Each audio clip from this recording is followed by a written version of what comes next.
Good morning. It's Westerfield here.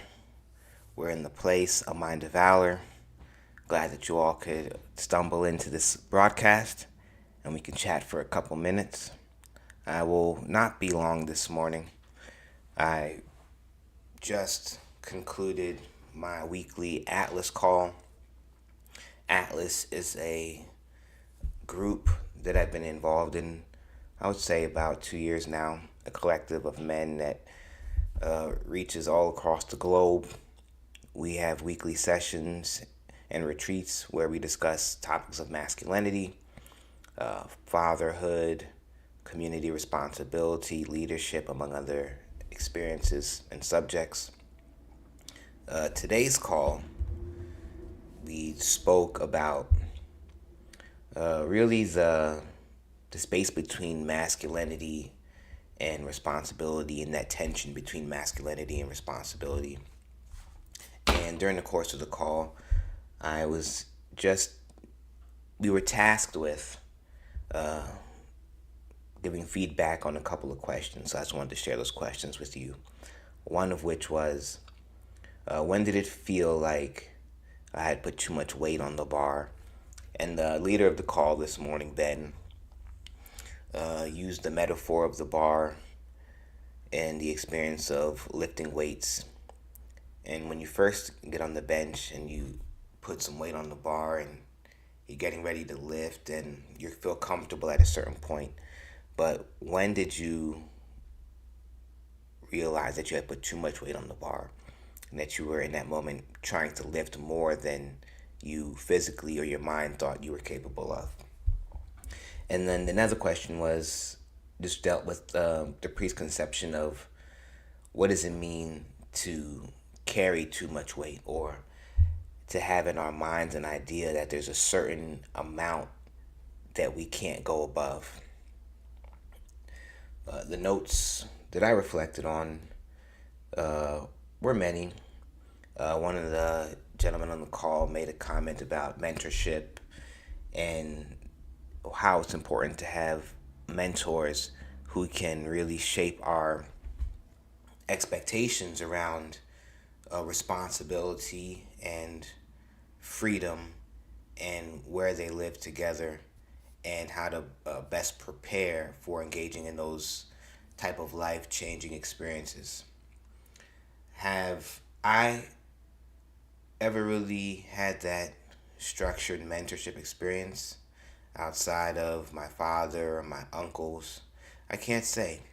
There definitely were examples around community, and I was fortunate to grow up in the 90s where every sitcom, especially those that had black characters, had very moral based messaging and dealt with a lot of character development.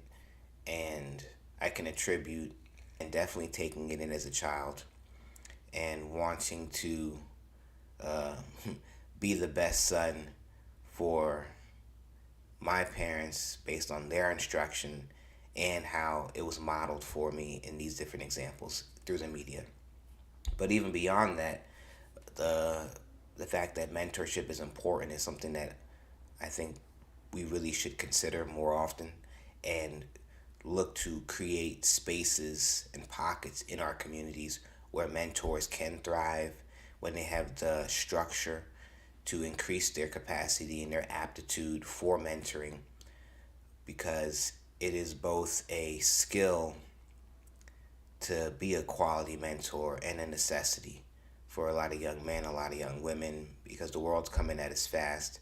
And oftentimes, the lessons that we need come often too late.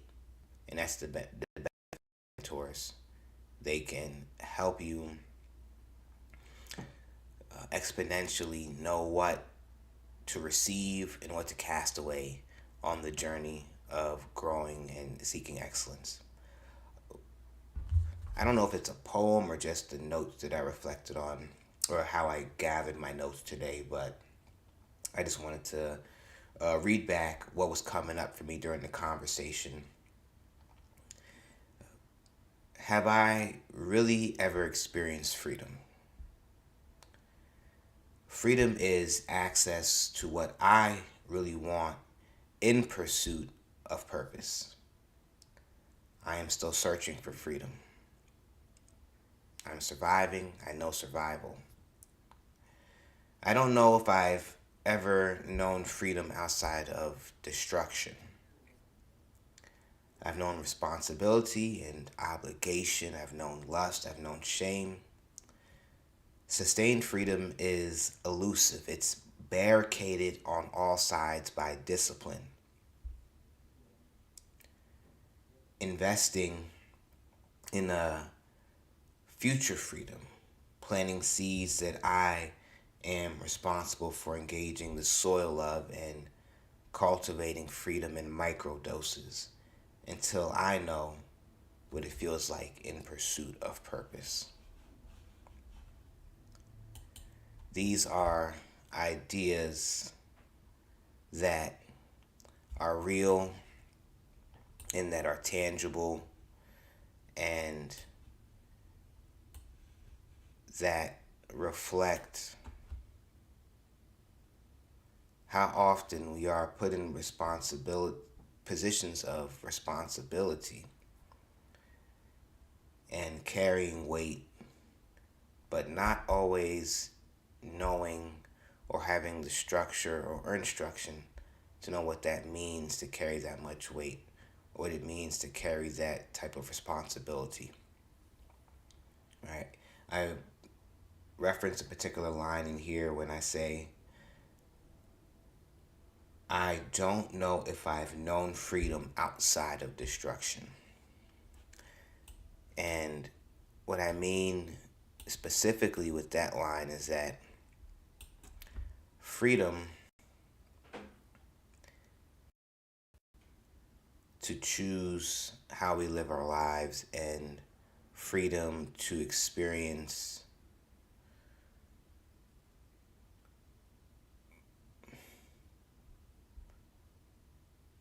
living in such a way that we are tapping into these different microcosms of, or these different pockets of what we perceive to be freedom, right? Destruction in bad habits, destruction in relationships that are unhealthy, in mannerisms, things that we feel that we're tapping into and are granting us access to freedom, but truly are not the freedom that we think they are.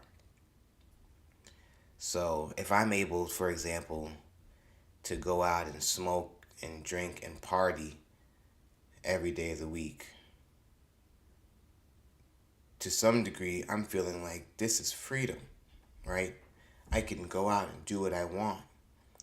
But if the very activities you are engaging in are self destructive, is that truly freedom at all?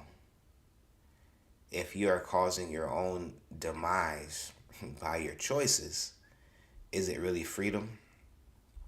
And in those moments, it's knowing that it's really having recognition that just because I am free to do something doesn't mean that it is the best thing for me to do.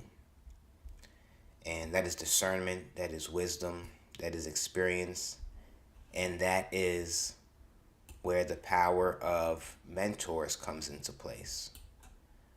People that are in community with you, whom can look at you and you will receive a message from them that confronts righteous, kind, just, may not be what is absolutely best for you and your development. You don't necessarily know those things because oftentimes we have blind spots. And with those blind spots, it can create chaos in our real lives. So, this idea that freedom and responsibility go hand in hand is something that I'm sitting with this week. One of the members of the call reference this idea of perception and how we choose to accept and receive the obligations that we have in life. He used the example of when I'm paying a mortgage note. And if I'm paying the mortgage note begrudgingly and from a place of internal chaos and imbalance, it's not going to feel good to pay the mortgage note. But if I change my perception and the language that I use around that, then it's going to change my experience with that. So saying, for example, I love to pay this mortgage note. I love to live in this house. I'm so fortunate. I thrive in this environment. It's a blessing. This this mortgage note is an investment in my freedom. It's an investment in the architecture of my freedom and creating this environment. Just using language that reinforces a positive choice versus carrying language that reinforces a negative choice or idea changes how our internal representation carries that responsibility and how we project that responsibility onto the world. Those are kind of the processes that we have to undergo. That perception, knowing how we are internalizing experiences and information, and then that voice that represents those experiences and information, what we're saying to ourselves, the internal conversation, how we are labeling, how we are building that representation.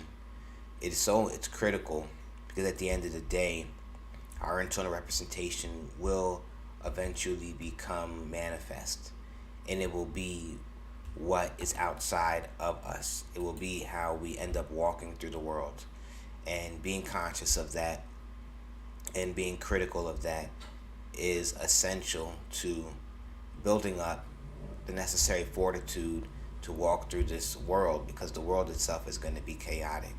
So if our internal representations are more chaotic, we're just compounding that on top of an already troubling situation. These are some of the things that we discuss on these weekly Atlas calls, and the concepts that get sewn into me so that I can sew into my A Mind of VALOR audience and the people around me. And remember, in all things, A Mind of VALOR is a man in need of discipline, and then valor is vision, ambition, leadership, organization, and resolve, on top of the other contiguous principles that make up our virtues, vices, values, and give us a foundation that we can critically interrogate our world and the life that we live. But at the end of the day, we really want to be just not negatively critical, but responsibly critical, to challenge our notions of what freedom looks like, what masculinity looks like, what responsibility looks like, how we can boast from a place of genuine curiosity and not saturated with ego and from a place of insecurity, right? What we contribute to the world becomes exponentially better and more productive. This is my weekly opportunity to engage with you, and again, building up a cadence that will allow me to come to you more often and consistent, and where we can share, build, and so that the freedom that we access is not just a destructive freedom, but one that builds upon a legacy of love, leadership, leverage, and that we can move forward. It is Monday morning, February 16th. I bid you a fair week. I bid you opportunity, blessings. This is A Mind of VALOR. Good day.